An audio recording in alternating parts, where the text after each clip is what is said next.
Assalamualaikum warahmatullahi wabarakatuh.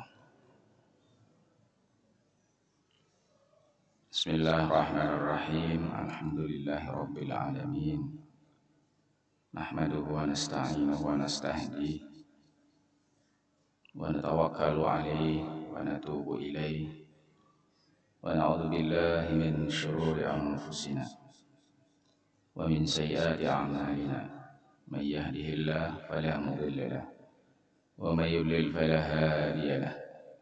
Allahumma salli wa sallim wa barik ala abdika wa rasulika Sayyidina Muhammad wa ala alihi wa sahbihi wa mawalah wa man ihtada bihadihi wa istanna bisunnatihi wa sara ala nahjihi ila yaumil qiyamah.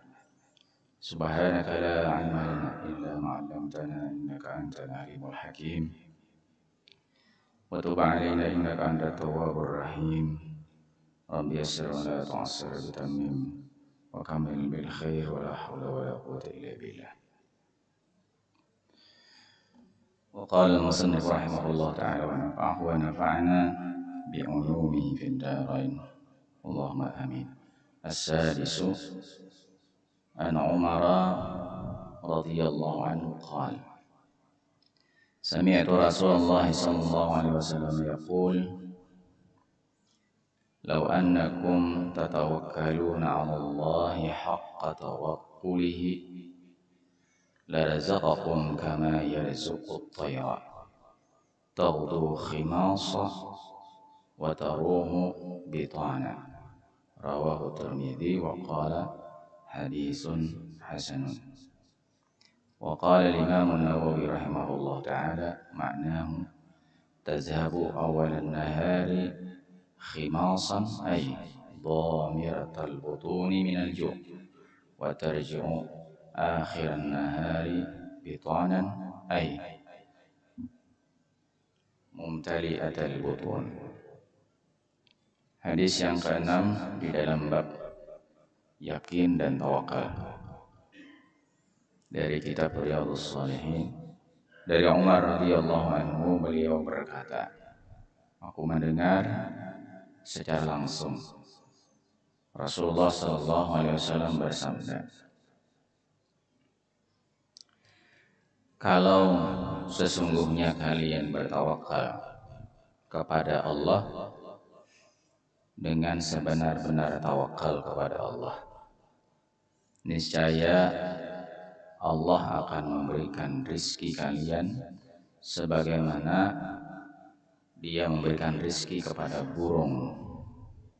Burung itu dia pergi pagi-pagi keluar dari sarangnya dalam keadaan perutnya kosong dan pulang di petang hari dalam keadaan perutnya penuh dengan makanan.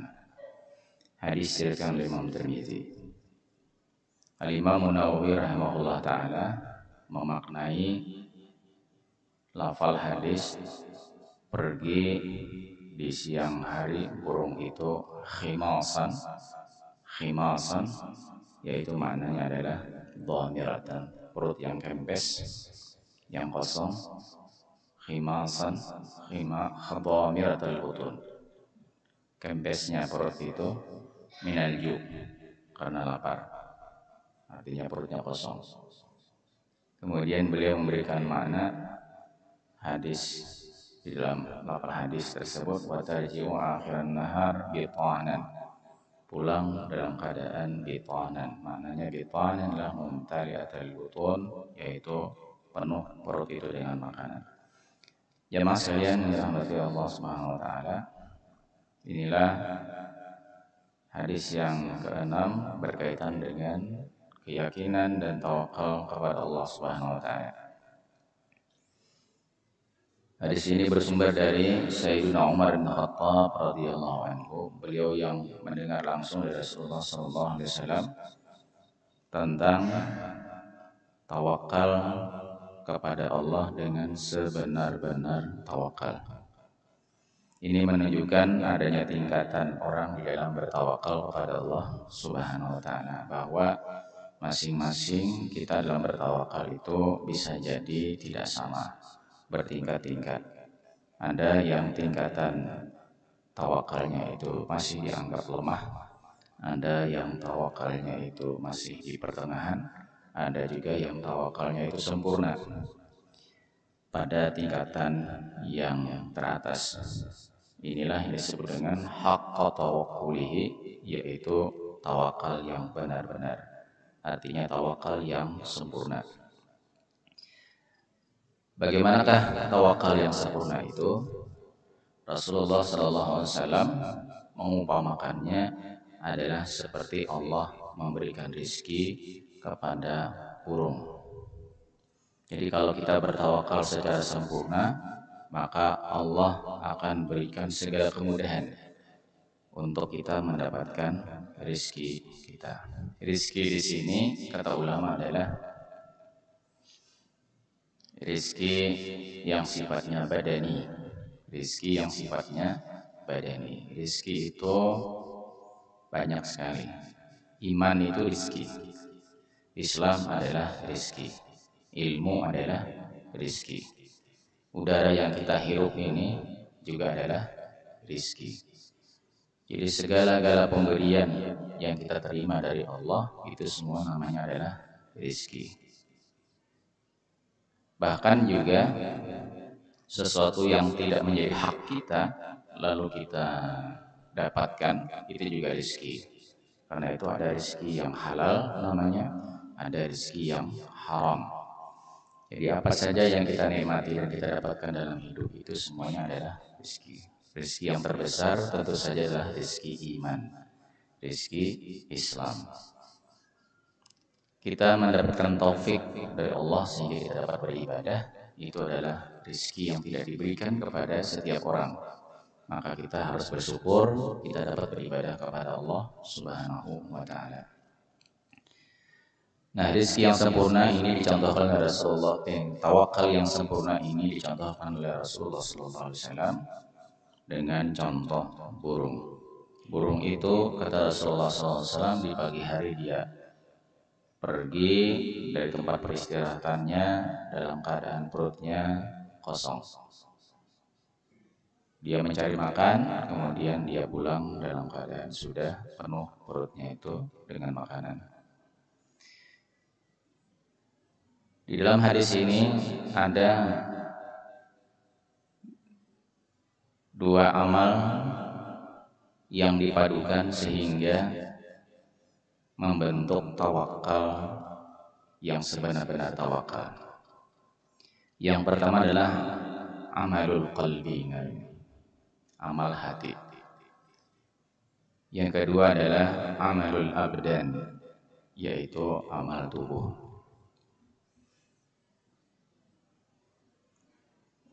Memadukan antara kedua amal inilah yang membentuk tawakal yang sebenarnya, tawakal yang sempurna. Burung itu yang disebut dalam hadis Nabi SAW adalah makhluk yang mempunyai keyakinan hanya kepada Allah Subhanahu wa ta'ala, tidak memiliki keyakinan kepada yang lain selain daripada Allah Subhanahu wa ta'ala. Pada pengajian kita yang lalu sudah disebutkan salah satu riwayat hadis Nabi SAW tentang hatinya orang beriman seperti hatinya burung.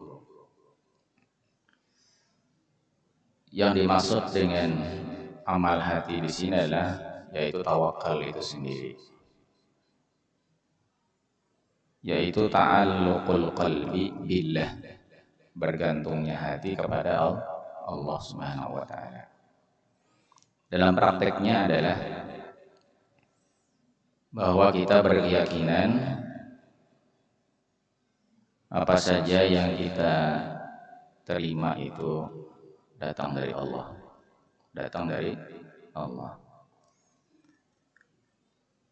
Meskipun ada orang lain mempunyai peran yang kita perhitungkan Dari situlah kemudian kita mendapatkan rezeki kita. Ya. Atau mungkin kita punya sebuah keahlian atau keterampilan. Dari situlah kemudian kita mendapatkan rezeki kita. Atau kita mempunyai sebuah pekerjaan dengan kedudukan tertentu, dari situlah rezeki kita dapatkan. Atau kita mempunyai sebuah alat yang menghasilkan pendapatan yang cukup lumayan melalui alat itu, sehingga membantu kita bisa mendapatkan rezeki. Tapi semua ini hanyalah wasilah, semua ini hanyalah sarana, hanya alat. Bukan alat itu yang mendatangkan rezeki kepada kita. Bukan orang itu yang memberi rezeki kepada kita. Bukan jabatan kita lah yang menciptakan rezeki buat kita. Tapi semuanya adalah rezeki itu datang dari Allah Subhanahu wa taala. Hati kita berkeyakinan seperti itu, itulah namanya amalul qalbi.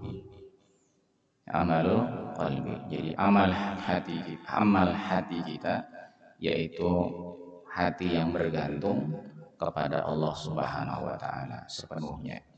Tidak bergantung kepada alat, tidak bergantung kepada manusia, tidak bergantung kepada kedudukan, ya, tidak bergantung kepada keterampilan. Nah, semua itu hanyalah perantara ataupun sarana untuk kita mendapatkan apa yang diberikan oleh Allah Subhanahu wa taala.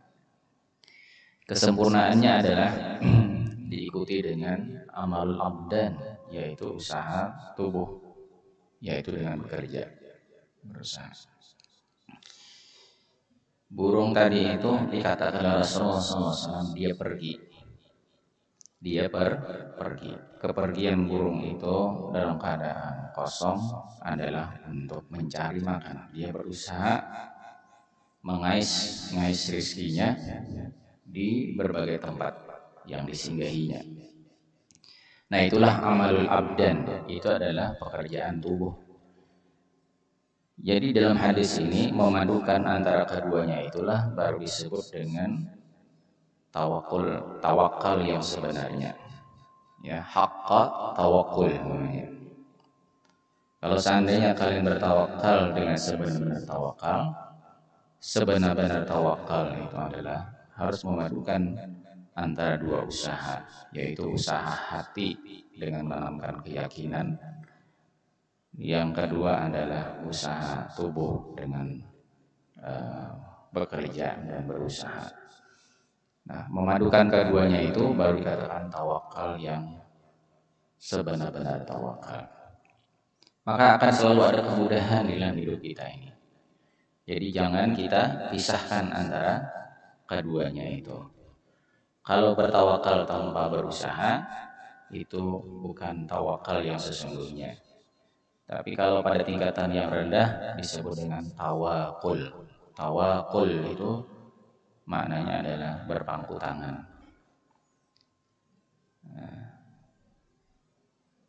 Jemaah sekalian, inilah hakikat daripada tawakal. Hakikat maksudnya adalah sebenar-benar tawakal.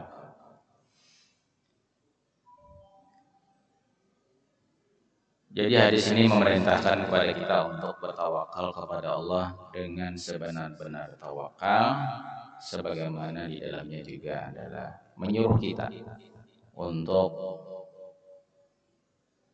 berusaha, ya, menggunakan berbagai sarana untuk kita bisa mendapatkan rezeki kita dari Allah Subhanahu wa taala. Kemudian hadis yang ketujuh, an Abi Umarah Al-Barra ibn Azib radhiyallahu anhu. Qala Rasulullah sallallahu alaihi wasallam, ya fulan, idza awaita ila firashika faqul Allahumma aslamtu nafsi ilaika wa wajjahtu wajhi ilaika wa fawwadtu amri ilaika wa alja'tu dhahri ilaika raghbatan wa rahbatan ilaika لا ملجأ ولا منجا منك إلا إليك آمنت بكتابك الذي أنزلت ونبيك الذي أرسلت فإنك إن مت من ليلتك مت على الفطرة وإن أصبحت أصبت خيرا متفق عليه. وفي رواية في الصحيحين عن البراء قال لي رسول الله صلى الله عليه وسلم إذا أتيت مضجعك فتوضأ وضوءك للصلاة ثم اضطجع على شقك الأيمان وقل وذكر نحوه ثم قال واجعلهن آخر ما تقول. Hadis yang ketujuh dari Abi Umarah, yaitu beliau yang bernama Al-Barra bin Azib radhiyallahu anhu. Beliau berkata, bersabda Rasulullah sallallahu alaihi wasallam, wahai bulan, beliau memberikan nasihat atau wasiat kepada seseorang. Apabila kamu menempati tempat pembaringan kamu,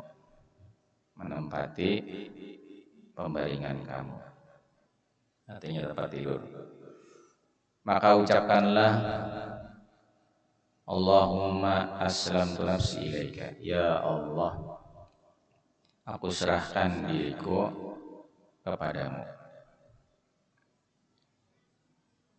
Wajjahtu wajhi ilaika, aku hadapkan diriku kepadamu. Wa fawwadtu amri ilaika, aku pasrahkan urusanku kepadamu. Wa alja'tu dhahri ilaika, dan aku sandarkan punggungku ini kepadamu. Raghbatan wa rahbatan ilaika, dalam keadaan aku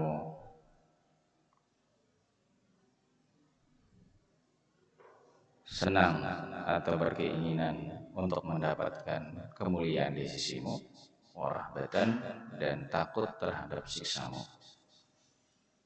La malja wa la manja minka illa ilaika, tidak ada tempat untuk bisa dijadikan sebagai sandaran ataupun perlindungan, dan tidak ada tempat untuk mencari keselamatan kecuali adalah hanya kepada Engkau. Aku beriman dengan kitab yang Engkau turunkan dan kepada Nabi yang Engkau utus. Maka ya Rasulullah, engkau wahai si fulan, bila membaca itu ketika berada di pembaringan, seandainya di malam itu kamu meninggal dunia, maka kamu meninggal dunia dalam keadaan fitrah, dalam keadaan suci, sebagaimana orang sewaktu dilahirkan dalam keadaan fitrah suci, tidak ada dosa sedikit pun pada dirinya. Tetapi apabila kamu masih bangun pada pagi harinya setelah melewati malam itu, di mana kamu membaca doa di pembaringan dengan doa yang disebutkan tadi itu, maka kamu akan mendapatkan banyak kebaikan di hari itu. Jemaah sekalian rahimakumullah, ini hadis tentang doa yang dibaca sewaktu kita ingin berangkat tidur di malam hari. Di dalamnya ada mengandung makna tawakal kepada Allah Subhanahu wa taala. Bahkan tidak hanya itu, di dalam hadis ini mengandung tentang tajdidul iman, memperbarui iman kita. Dan ini dilakukan setiap malam. Itu artinya bahwa usaha memperbaiki keyakinan dan keimanan itu dilakukan di setiap hari. Memperbarui keyakinan atau keimanan kita kepada Allah di setiap harinya. Sebagaimana kita terus membiasakan diri untuk menyatakan tawakal kita kepada Allah Subhanahu wa taala. Di dalam hadis tadi Rasulullah SAW menyampaikan nasihat, apabila kita ingin beranjak tidur sudah ada di pembaringan, di kasur misalnya. Nah, di saat itulah kita melakukan tugas kita berdoa kepada Allah Subhanahu wa taala. Namun ini salah satu di antara riwayat tentang apa yang kita lakukan ketika kita hendak tidur. Kalau kita kumpulkan dari hadis-hadis yang ada mengenai tugas kita kalau kita hendak tidur, itu ada beberapa di antaranya.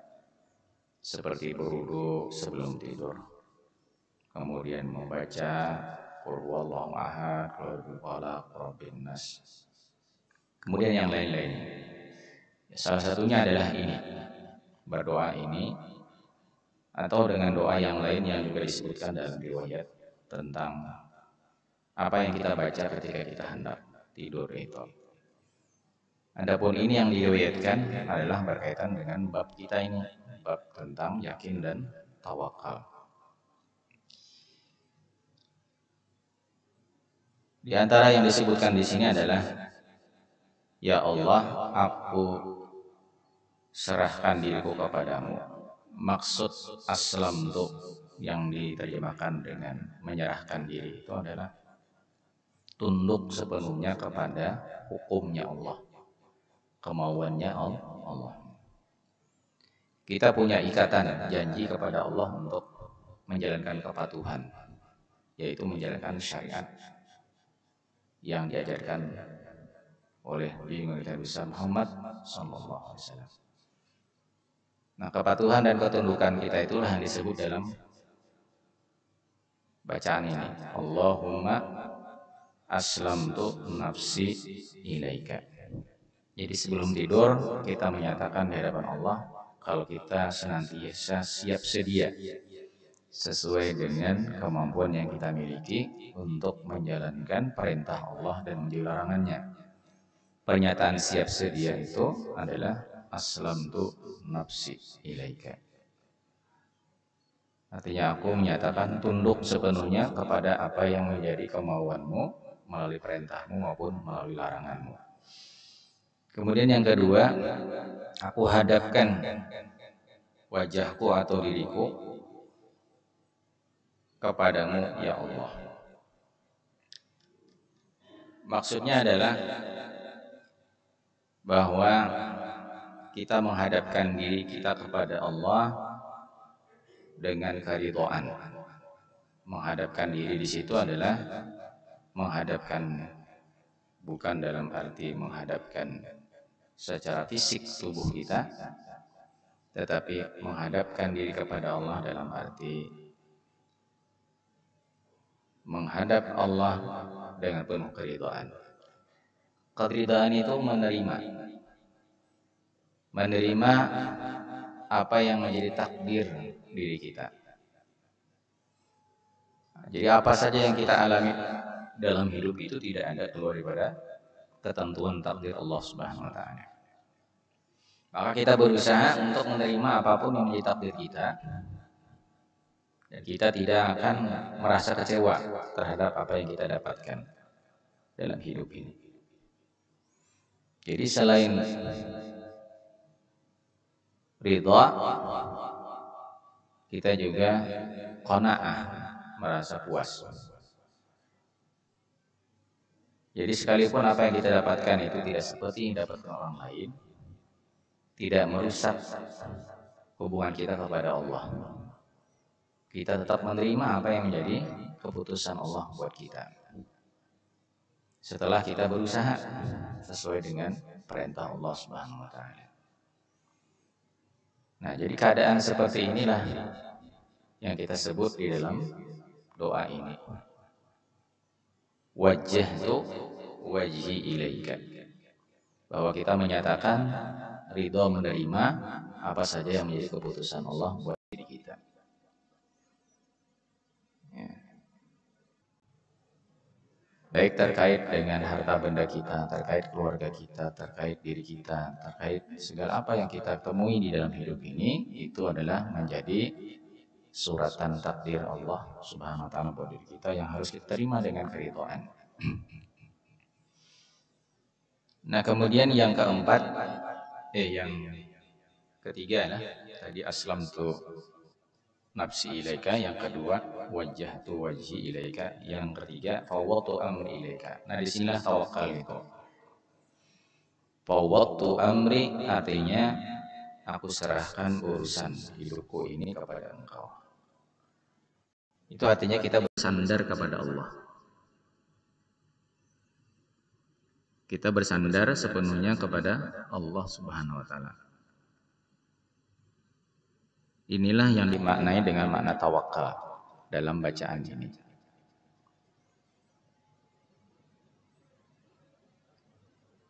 Ini kita nyatakan dengan lisan kita. Karena itu tadi sudah disebutkan sebagai bentuk memperbaharui namanya. Ya, memperbaharui keislaman kita, ketundukan kita kepada Allah untuk menjalankan perintah dan larangannya. Memperbaharui pernyataan kita ridho terhadap apa yang menjadi ketentuan takdir Allah terhadap diri kita. Memperbaharui tawakal kita kepada Allah. Karena yang namanya hati itu ya masyaallah, dia selalu berubah-ubah dari waktu ke waktu. Dia tidak bersifat tetap, karena itulah hati disebut dengan qalbun, yang artinya berbolak-balik. Maka sangat diperlukanlah buat kita usaha untuk terus memperbaharui hati kita ini dari waktu ke waktu. Karena di hati inilah makna-makna ketundukan dan kepatuhan itu ditempatkan dan ditanamkan. Di hati ini pula keridhaan itu ditempatkan. Di hati ini pula tawakal itu digerakkan. Jadi dia harus diperbaharui dari waktu ke waktu. Dan Nabi menyuruh ini adalah apabila setiap kali kita berada di pembaringan. Jadi itu setiap hari. Kemudian yang berikutnya, yang keempat, wa alja'tu zahri ilaika. Ya. Aku sandarkan punggungku kepadamu. Ini bahasa kiasan. Menyandarkan punggung itu maksudnya adalah segala keperluan, segala hajat. Salah satunya adalah meminta pertolongan. Itu kita hanya berharap kepada Allah Subhanahu wa taala. Agar apa yang menjadi harapan kita untuk dilindungi, diberikan pertolongan, diberikan bimbingan, itu dapat terwujud oleh kuasanya Allah Subhanahu wa taala.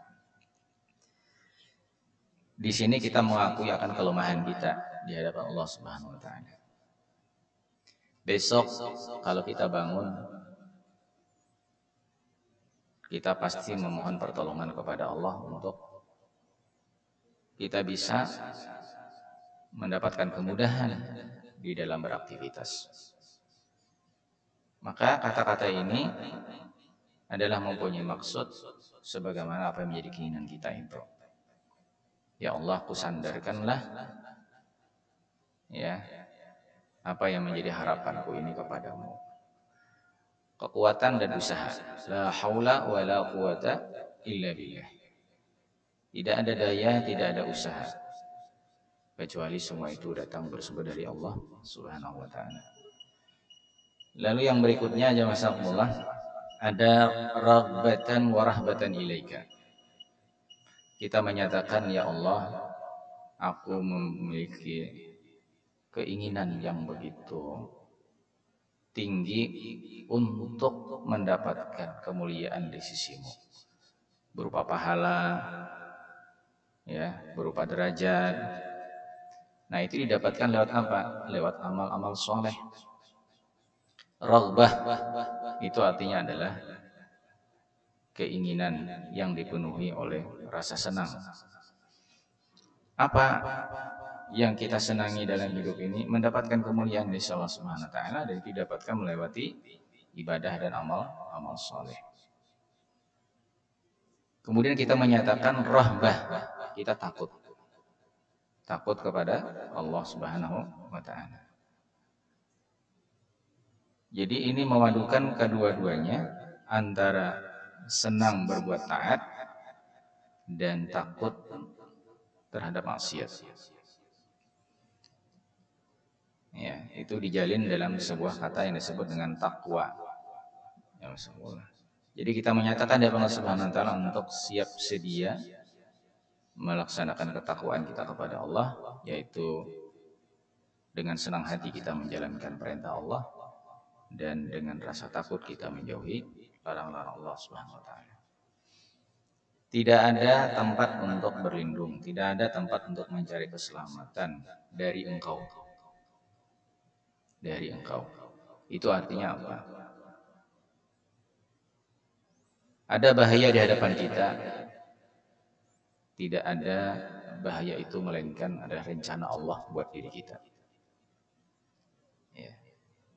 Kita mencari tempat perlindungan dan kita mencari pertolongan dari itu, dari Allah, dari bahaya itu. Jadi tidak ada bahaya atau ancaman yang kita hadapi melainkan semua itu adalah menjadi bagian dari rencana Allah buat diri kita. Karena itu bahaya pun datang dari Allah. Karena itu ancaman itu pun pada hakikatnya datang dari Allah. Tapi tidak ada yang bisa menyelamatkan dari Allah itu kecuali hanya mencari perlindungan kepada Allah.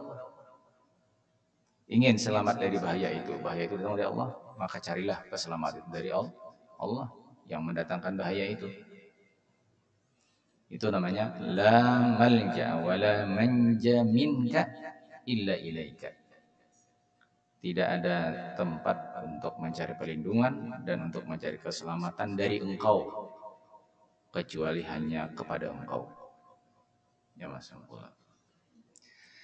Jadi sangat dalam sekali makna keyakinan di sini.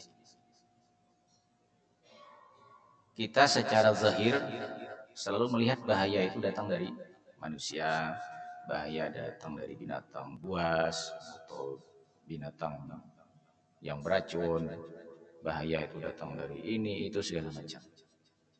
Ya.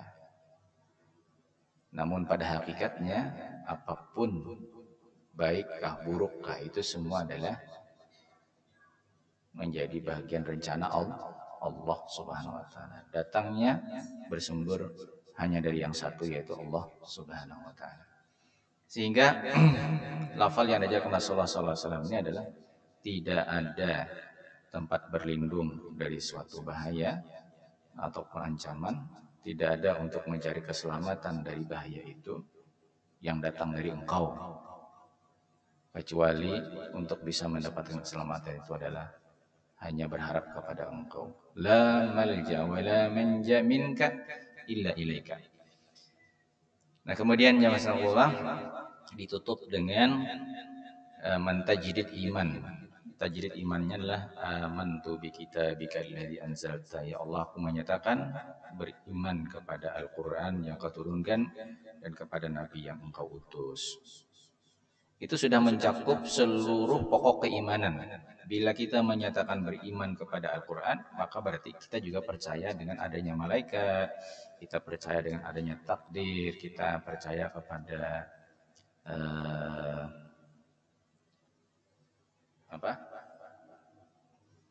kepada kitab-kitab yang terdahulu, tidak hanya Al-Quran. Karena semuanya termuat di dalam Al-Quran. Jadi bila kita mempercayai atau beriman kepada Al-Quran yang Allah turunkan, berarti kita mempercayai semua apa yang disampaikan di dalam Al-Quran itu sendiri. Nah, kemudian untuk penegasan secara khusus adalah kita menyatakan beriman kepada Nabi Muhammad SAW yang menjadi utusan Allah Subhanahu Wa Taala. Nah, semua rangkaian ini apabila kita lakukan ketika saat anak berangkat tidur, antara dua saja. Mungkin itu tidur membawa umur, mungkin ya. Tidak ada yang mustahil. Atau kemungkinan lain adalah kita bisa bangun kembali di pagi hari.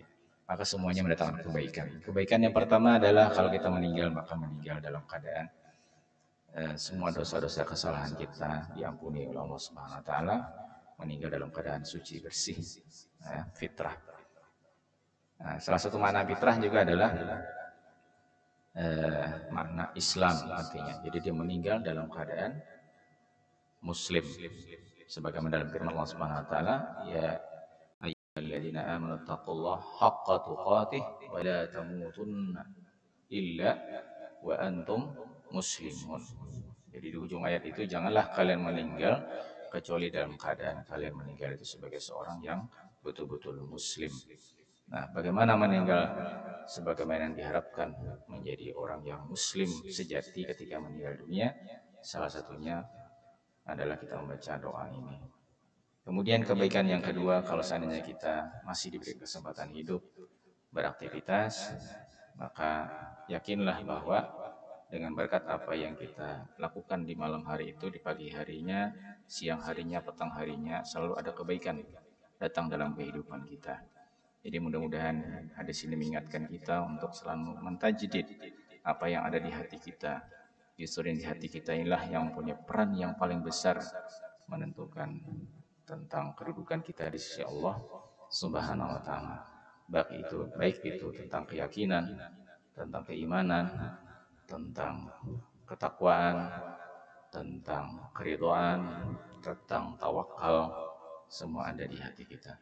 Demikian wallahu a'lam sallallahu alaihi wasallam Al-Fatihah. A'udzubillahi minasyaitonir rajim. Bismillahirrahmanirrahim. Alhamdulillahirabbil alamin arrahmanirrahim maliki yaumiddin. Iyyaka na'budu